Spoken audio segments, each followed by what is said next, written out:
Labdien visiem! Jāsaka, ka ceremonijas, protams, bija pazīstamas jau tālā senatnē, bet tieši agrajos jaunajos laikos, kad attīstījās valstiskums, kad notika šī centrālās varas centralizēšanās, kad Galms kļuva par vienu no tādiem, kā saka, valsts varas institūcijām, tad tieši ceremonijas un ceremoniāli ieguva ārkārtīgi lielu nozīmi. Ieskatoties Kurzemes hercogistes dzīvē, mēs arī redzam šādas ceremonijas. Jāsaka, ka faktiski, teiksim, visa Eiropas māksla un arhitektūra ir uzplaukusi un attīstījusies, sevišķi šis manierisms, baroks un rokoko. Tas ir tiešām diezgan tiešā veidā ir arī saistīts ar šīm ceremonijām, šo ceremoniju manifestācijām, šo valdnieka varas personificēšanu un komunikāciju gan ar citiem valdniekiem, gan arī ar saviem pavalsniekiem. Un arī Kurzemes hercogists šajā ziņā nebija izņēmums. Te gan bija, jāsaka, tāds varbūt akcents nedaudz atšķirīgs nekā bagātajās Eiropas valstīs.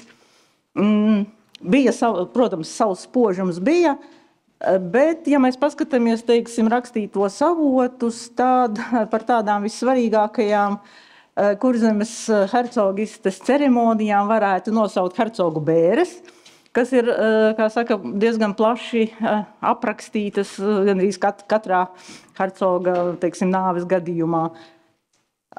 Un kas ir patiesībā arī ļoti interesanta un atsevišķa pētījuma vērta tēma, jo šīs bēru tradīcijas bija, katram hercogam bija atšķirīgas, bija daudz kas kopīgs un bija atšķirīgs. Jā, tātad šeit ir tādas dažādas interesantas nianses, tīpaši jau salīdzina ar citu valdnieku, teiksim, bērēm. Bet tā ir cita tēma. Savukārt, laikam pati svarīgākā ceremonija, ceremoniāls Kurzemes hercogiem bija lēņa saņemšana, un tā norisinājās parasti Polijas karaļa galmā. Un, ja runājam par šīm ceremonijām, tad, protams, ir jāsāk jau no pašiem pirmsākumiem, proti tātad Kurzemes un Zemgales hercogiste izveidojās 1562. gadā, 5. martā, kad Livonijas ordenis tiek sekularizēts un pēdējais ordeņa mestars un pirmais hercogs, tātad Gothards Ketlers, nodod uzticības zvērestu Rīgas pilī Lietuvas lielkanclera Nikolai Radzivila priekšā. Un tajā laikā tātad hercogs nesaņem nekādas investitūras diplomu, nekādas zīmes. Vienkārši, kā saka, fakts tiek konstatēts un dibināt hercogisti. Pirmo investitūras diplomu hercogs Gothards saņem 1579. gadā, bet šī saņemšana notiek pie karaļa Stefana Batorija kara nometnē, jā, līdz ar to mums nav nekāda apraksta, ne par šo ceremoniju, kādā veidā tas viss ir noritējis, bet saprotams, ka kara apstākļos diez vai kaut kādas lielas svinības šajā sakarā būs noritējušas. Nākamie tātad pēc hercoga Gotharda nāves viņa varu mantoja viņa dēli Friedrichs un Vilhelms. Un 1587. gadā Friedrichs personīgi, bet Vilhelma vārdā sūtnis, tātad saņem investitūras diplomu Varšavā. Diemžēl arī par šo saņemšanas aktu mums nav nekādu tuvāku ziņu, tāpatās nav arī tuvāku ziņu par hercoga Vilhelmu, tad, kad viņš jau kļūst pilngadīgs, viņš saņem atsevišķi vēl šo investitūras diplomu. Un nav arī faktiski tā lēņu ceremonijas apraksta, kad 1633. gadā, nomirstot karalim Sigismundam III, hercogam Jēkabam tiek atjaunotas viņa troņa mantošanas tiesības, ja, kas bija zudušas pēc tam, kad Vilhelmu atstādināja no nāves, un 632. gadā tātad viņš tika atjaunots savās tiesībās, un līdz ar to arī hercogs Jēkabs. Un nomirstot tātad Polijas karalim Sigismundam III tiek ievēlēts jauns karalis Vladislavs IV, no kura rokām tad lēni saņem hercogs Friedrichs, Bet šajā lēņa ceremonijā, kas norisinās Viļņā, piedalās arī hercogs Jēkabs, un kā vienīgā, kā saka, informācija no tā tiek minēts, ka viņš arī pieskarās lēņa karogam. Un savukārt agrākais dokuments, tā, kur mums...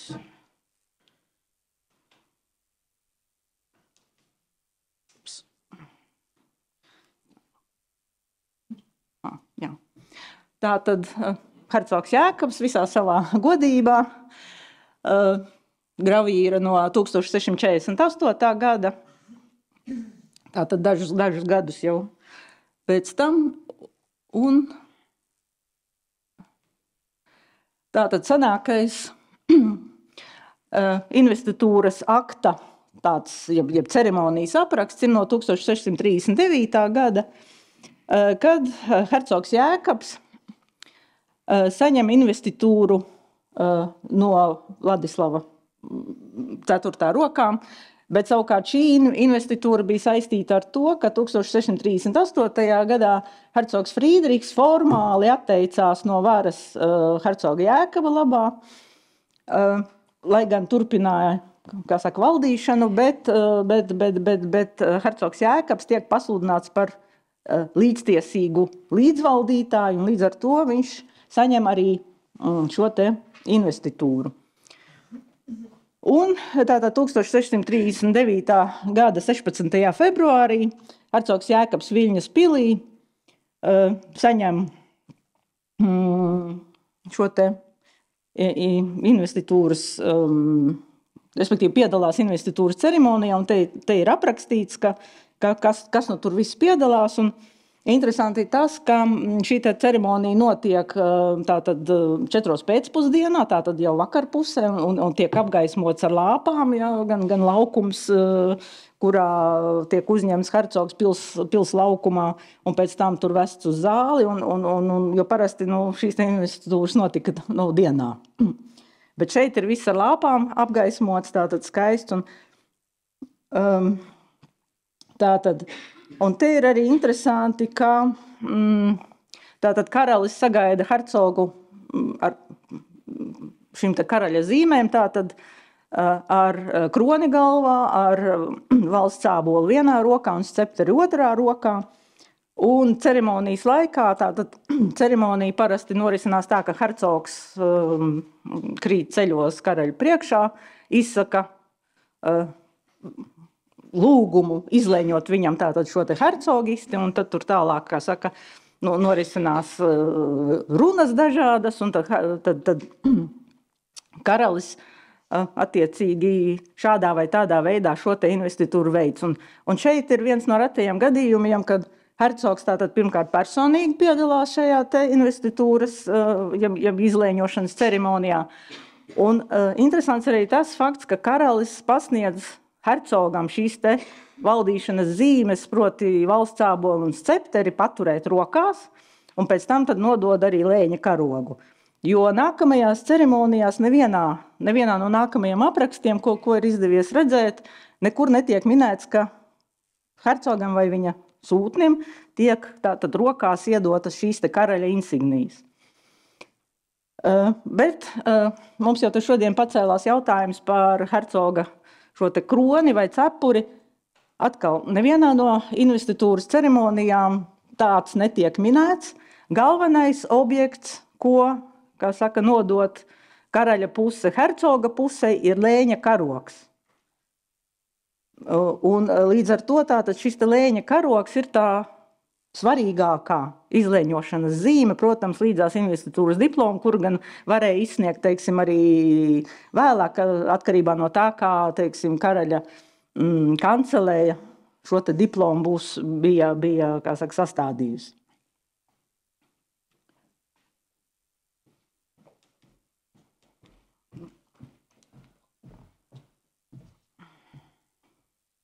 Tā.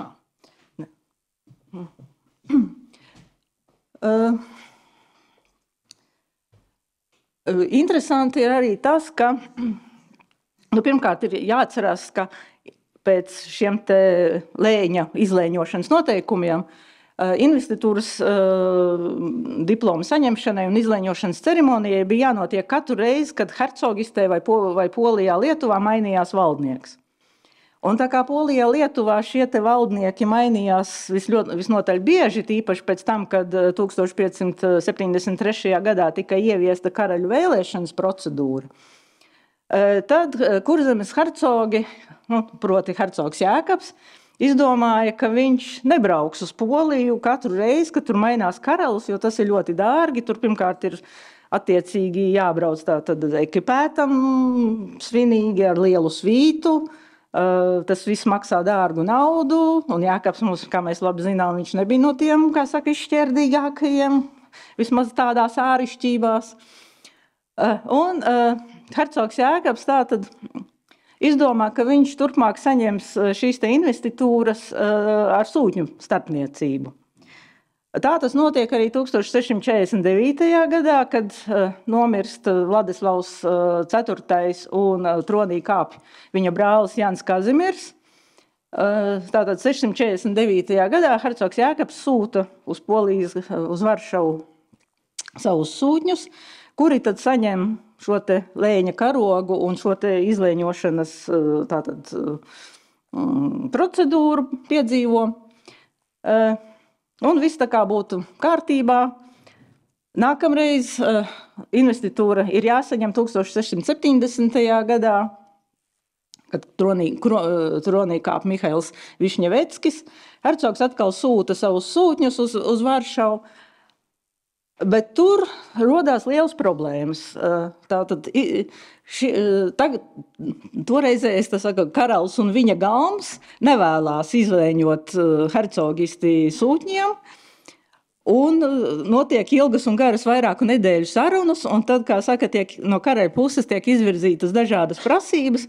Piemēram, viena no tādām, ka hercoga sūtņi pēc, kā saka, šī te lūguma izteikšanas un ceremonijas norises, tur bija tāds moments, ka parasti apsēžās, tā sakot, hercogs apsēžās blakus karalim, tā kā vienā līmenī, parādot, ka viņi ir līdzvērtīgi, un uz īsu brīdi arī karalis noņem savu, galvas segu, tieši tāpatās kā hercogs, ja, un tad hercogs atkal uzliek galvas segu, un karalis tikai pēc brīža, vienmēr sakot, tas ir tāds interesants moments.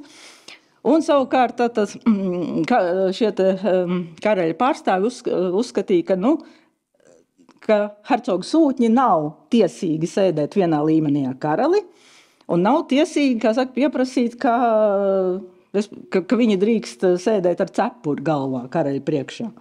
Un tas viss tur norisinājās vairākas nedēļas, ja, kamēr gala beigās tomēr hercogs panāca un viņa sūtņi to tādu kompromisu, ja, kā saka, viss noritēja pēc tā, kā bija noritējis 1649. gadā.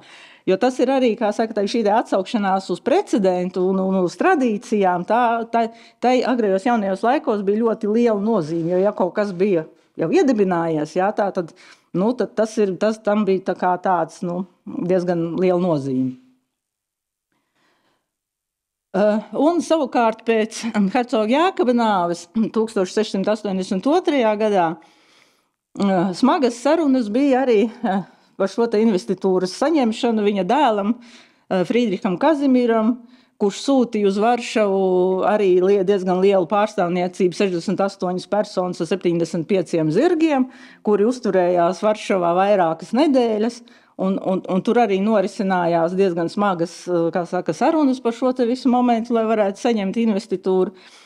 Un tur viens no galvenajiem jautājumiem bija tieši šis te hercoga personālās klātbūtnes jautājums, kuru tad hercogs ļoti vēlējās, lai tas tiktu ierakstīts investitūras diplomā, ka hercogam obligāti nav pašam jādodās saņemt šo te lēni.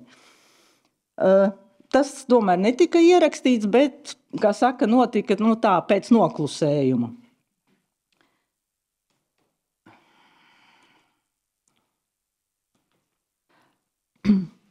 Jo tad, kad nomirst hercogs Friedrichs Kazimirs 698. gadā, Kurzemes hercogistē sākas politiskās jukas, uz varu pretendē viņa brālis, jaunākais brālis, tātad hercogs Ferdinands, kurš uzskata, ka viņš ir tiesīgs valdīt hercogistē. Hercogam Friedriham Kazimieram palika 6-gadīgais dēls Friedrichs Vilhelms, kas pēc likumiem tā kā būtu troņa mantinieks. Un savukārt uz šo te reģenta statusu pretendēja arī hercoga atraitne Elizabete Sofija, kur atbalstīja viņas brāļa, tātad Brandenburgas Prūsijas kurfirsta Galms. Un saskaņā savukārt ar Kurzemes hercogistes satversmi, ja valdības formulu, kas tika pieņemta 617. gadā.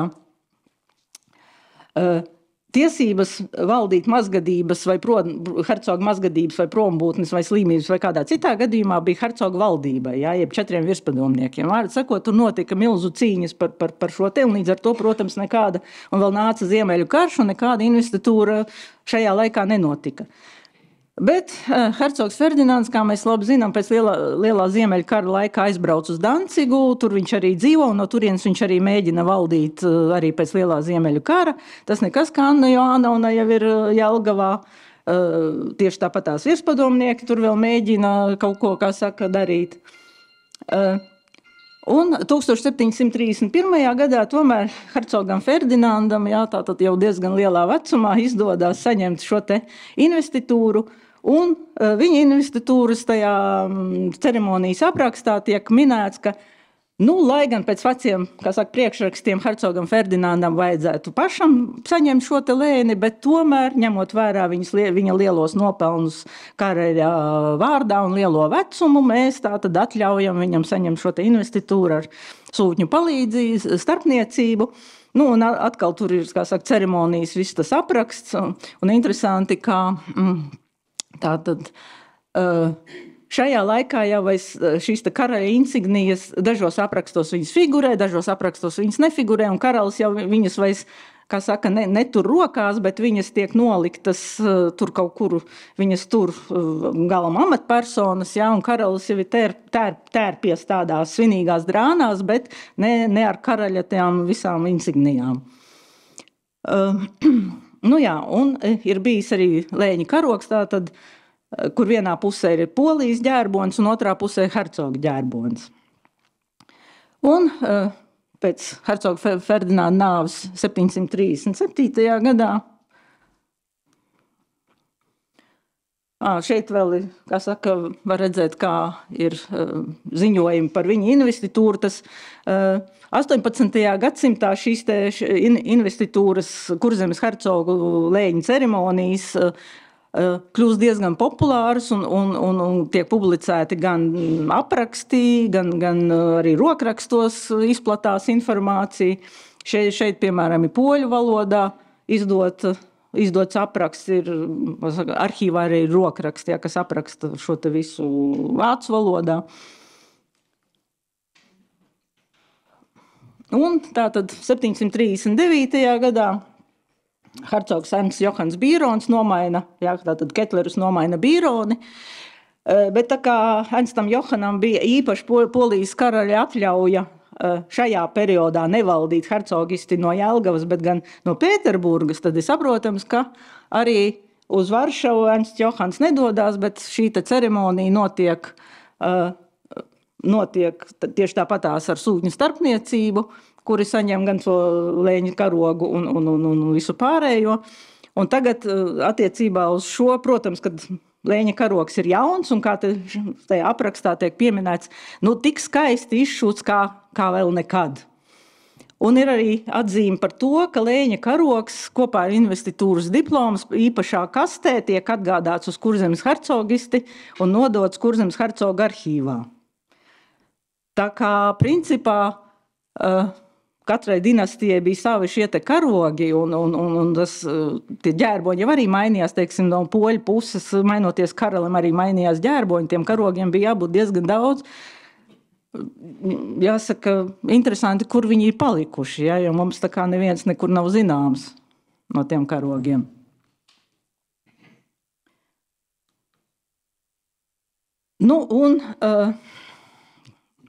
kā mēs labi zinām, Ernstam Johanam valdīšana Kurzemē sekmējās tikai 3 gadus, pēc tam Krievijā notiek apvērsums un viņš tiek izsūtīts. Savukārt Kurzemes hercogiste paliek bez hercoga, lai gan oficiāli Ernstu Johanu no troņa neatstādina. Tomēr hercogistes valdība, jeb šie tie virspadomnieki izsniedz rīkojumus vai dokumentus Polijas karaļa vārdā. Un līdz ar to, teiksim, šajā periodā arī hercogiste ir jauns, teiksim, ģērbonis, kur vidū ir Polijas karaļa ģērbonis un apkārt ir Kurzemes, tātad šīs heraldiskās figūras.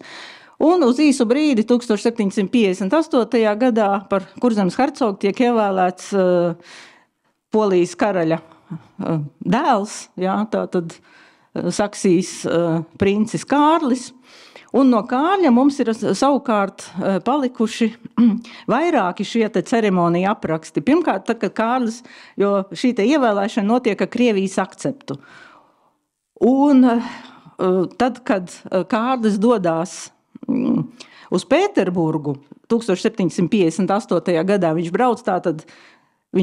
brauc cauri Kurzemei, bet viņš vēl brauc kā neoficiāls hercogs. Viņš vēl nav oficiāli ievēlēts.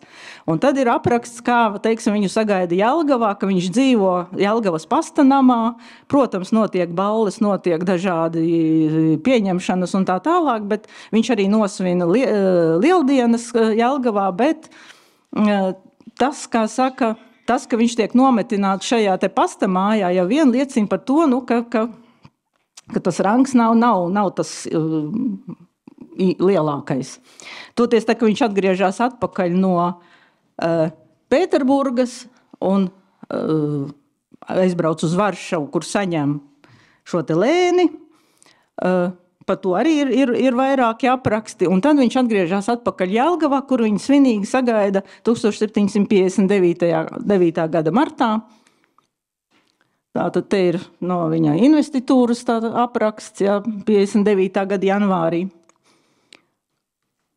Un tad viņš ierodās Jelgavā, un no šīs te sagaidīšanas ceremonijas mums laikam ir saglabājies viss tāds apjomīgākais un viens no interesantākajiem dokumentiem, kas ir vairākas, faktiski 10 lapas pušu biezs. Nelaim tā, ka viņš nav diezgan labā stāvoklī. Bet tur ir aprakstīts sīki smalki, kas Jelgavas pilsētai ir jādara, cik viņai ir, kas kur ko izgaismo, kādas dekorācijas. Tur es vienkārši nestādos priekšā to, kā Jelgava varēja izskatīties tajā laikā, jo visas mājas bija izgaismotas. Ja, piemēram, kādas mājas priekšā bija iluminācija 2900 gaismiņām. Ja? Tas nozīmē 2900 sveces vismaz. Viss jau toreiz elektrības jau nebija. Ja? Jājautā, kā tā pilsēta vispār nenodega. Jo tur bija viss izgaismots. Ja? Viss bija skujās, viss bija ar mejām, viss bija zaļumos, viss bija žogi, kā saka, visi bija dekorēti, viss bija triumfa arka milzīgi uztaisīta. Ja? Plūda vīns, vārdu sekot, tās svinības bija vienkārši grandiozas, un tā pilsēta bija ārkārtīgi grandiozi izrotāta. Es tiešām, kā saka, es vienā brīdī tur mēģināju visus tās figūras, pārtulkot visas tās dievietes, visus tos tēlus, visa antīkā, kā saka, literatūra, ja, tur bija, un visa simbolika bija redzama. Ja. Tas bija vienkārši kaut kas ārkārtīgi grandios. Ka kāds to varētu vismaz kaut kādu daļu no tā, teiksim, vismaz realizēt tā, lai mēs to varētu redzēt. Tas jau būtu vienreizēji. Un te ir šīs te pašas ceremonijas, kā saka, cits eksemplārs, bet viņš ir labāk salasāms, bet diemžēl viņam trūks dažu pēdējo lapu. Ja, tā kā ir arhīvā, ir dažādās vietās vairāk šie te apraksti, bet viens ir ļoti slikti salasās, un otram nav beigu. Ir arī saglabājies šāds dokuments, ja, kur ir speciāli izdomāts, ja, tad, kad hercogs Pēteris veda savu pirmo laulāto draudzeni Karolīnu Valdeku Pirmontu, kad viņš no ārzemēm ierodās ar viņu tātad Kurzemē, tiek speciāli izstrādāts sagaidīšanas reglaments, kurš, kā saka, pa dienām sadala, kurš kurā vietā viņus šo te hercogu pāri sagaidīs, kur viņiem ir jānakšņo, kādā veidā, kāds viņiem ir tātad maršruts līdz Jelgavai un kādas ir svinības Jelgavā. Un tāds arī tiek nodrukāts. Tā, tas vēl ir bišķiņ par agru. Un no hercoga Pētera, kurš, starp citu, viņš arī saņēma investitūru hercoga Ernsta Johana vārdā Varšavā 765. gadā, tad, kad, kā saka, Ernsts Johans atgriezās no trimdas, un viņš vēl, viņam bija jāsaņem no jauna šis te lēnis. Tātad šo te lēni Ernsta Johana vārdā saņēma Pēteris. Un Pēteris jau faktiski uzreiz sāka piedalīties šajā te pārvaldes darbā, jo rundālieši noteikti ļoti labi zina, ka ļoti daudzi dokumenti, kuros kas ir ar Ernsta Johana Bīrona zīmogu, bet ir parakstījies Pēteris kā tātad erba princis, jeb princis Pēteris. Tātad Ernsta Johana zīmogs un Pētera paraksts, tātad ir šī te kopīgā valdīšana. Man, diemžēl, nav izdevies šo te 770. gada investitūras aprakstu sameklēt, bet iespējams, ka tas vēl atrodas arhīvā. Bet ir ļoti interesants tāds maziņš dokuments no Kuldīgas, kur 1770. gadā Kuldīga gatavojās uzņemt hercogu Pēteri, lai nodotu uzticības zvērestu. Šie te uzticības zvēresta nodošanas ceremonijas, tas arī tāds vēl atsevišķas interesantas ceremonijas, bet acīm redzot, ka tieši Bīroni tie, kas ievieš jaunu tradīciju hercogistē, jo pirms tam, vismaz Ketleru laikā, pilsētu pārstāvji ieradās Jelgavā un nodeva šo te uzticības zvērestu savam hercogam Jelgavā. Savukārt, cik var saprast no šiem te dažiem dokumentiem, Ernsts Johans un arī Pēteris paši apbraukāja katru pilsētu un tātad pieņēma šo te uzticības zvērestu uz vietas. Un te ir tātad dokuments Kuldīgas rātes sēdē, tiek apspriests par to, kas ir jāizdara pirms ierodās hercogs, un tā tad ir vairāki punkti. Pirmkārt ir jāizdomā, kurā mājā hercogs tiks uzņemts, jo tajā laikā Kuldīgā rātsnams vēl bija ļoti sliktā stāvoklī, faktiski viņu vispār nebija. Tātad jāizdomā, kurā mājā mēs viņu liksim un kurā mājā notiks ceremonija. Tad ir šeit namnieku gvardei, kas bija katrā pilsētā, bija tā saucamās tirgotāju un amatnieku gvardes vienības. Tātad gvardei ir jāsarūpē jauni mundieri un attiecīgi jaunie karogi ar attiecīgo heraldiku. Tāpatās ir jāuzbūvē goda vārti. Ir ar mējām un skujkokiem jāizrotā pilsēta un ieskaitot arī zedeņu žogus, gar kuriem hercogs jās.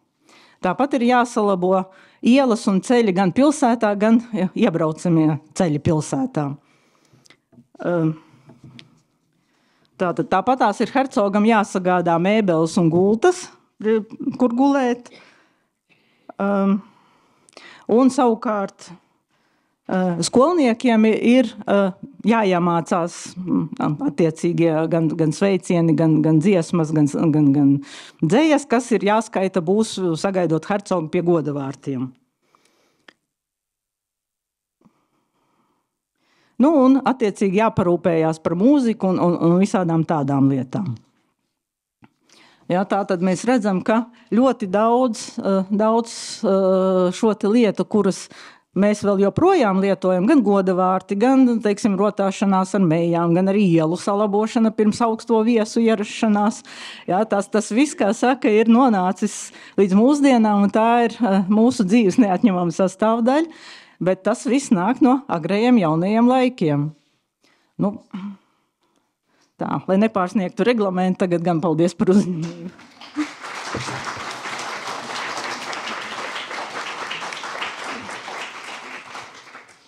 Paldies, Marīt, par ievadu tādu reglamentā un ceremonijās, vai kādam ir kāds jautājums? Aha, Kristīne, es domāju, es jau arī būtu. Vispār bija vēl viens mikrofons, bet došu savu. Es gribēju jautāt, vai arī sievietes kādreiz ir aprakstītas ceremonijā, ko viņas dara? 18. gadsimtā tiek pieminēts arī sievietes, kuras parasti, kā saka, skatās kaut kur vai no balkona, vai kaut kur tur kungiem aiz mugurām, bet, protams, ballēs un tā, pieminētas viņas ir, bet kā vairāk ir, protams, vismaz hercogs Kārlis tur bija devies vizītē pie karalienes. Ja. Bet tā citādi tā ir, kā ir. Mazliet piebilstot par to, kur sievietes tika pieminētas. Tas gluži neatiecās uz hercogu investitūras ceremonijām, bet tad, kad piedzima kroņprinces Pēteris, tad bija tāda īpaša arī Jelgava tika izrotāta, un tur Dorotejai gan bija veltīts diezgan daudz atsaucis un teikts, kā tieši hercogieni sagaida un kur aicina. Jā, protams, tas ir, man tas ir tikai tā ļoti pārskrēja, jo, teiksim, par to pašu Jelgavas svinībām, ja mēs nerunājam par ceremonijām un hercogiem, tad bija arī plašas svinības, tad, kad Annu Jānaunu kronēja par Krievijas carieni, tad Jelgavā arī notika plašas svinības, kuras rīkoja, tad vietējā mužniecība Jelgavā. Tad tur arī diezgan plašs tas apraksts, bet tie ir arī faktiski divi tie, tātad Kārlis un Anna Jānauna, kas ir tie plašākie svinību apraksti pilsētās. Vismaz Kurzemē. Varbūt mazliet sīkāk par to lēņu karogu. Kāds viņš konkrētāk izskatījās? Jūs teicāt, vienā pusē Polijas ģērbuns, apkārt kaut kā tur Kurzemes ģeraldika, jeb otrā pusē Kurzemes ģērbuns, kāds konkrētāk, sīkāk? Vienīgais apraksts ir tajā hercoga Ferdinanda 1731. gada izlieņošanā, kur teikts, ka vienā pusē karogam ir hercoga ģērbonis, otrā pusē Polijas ģērbonis. Tas ir arī tiešām vienīgais pieminējums. Laikam jau, ka nav, ja nevienā muzejā nav. Labi, paldies, Mārīt.